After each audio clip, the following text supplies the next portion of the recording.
অবশেষে গ্রেপ্তার হলো সাবেক আইজিপি বেনজির আহমেদের ক্যাশিয়ার মিজানুর রহমান মিজান। রাজধানীর যমুনা ফিউচার পার্ক থেকে তাকে আটক করা হয়েছে বলে জানান মেট্রোপলিটন পুলিশের অতিরিক্ত উপ কমিশনার মোহাম্মদ ওবায়দুর রহমান। খুনসহ 20টিরও বেশি মামলা রয়েছে রংধনু গ্রুপের চেয়ারম্যান রফিকুল ইসলামের ভাই মিজানুর রহমানের বিরুদ্ধে।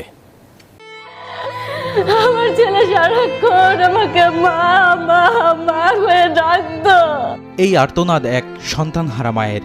নিজেদের বসতভিটা বিক্রি না করায় মিজান বাহিনীর অপহরণের পর নৃশংসভাবে খুন করে পরিবারটির 9 বছরের শিশু সন্তান স্বাধীনকে।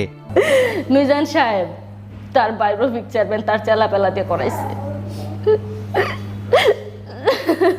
আমি জায়গা সম্পত্তি দেনে দিয়ে আমার এই নাতি আজকে টাকা পয়সা দিনে আমার নাতিতে মারা হালাইলো।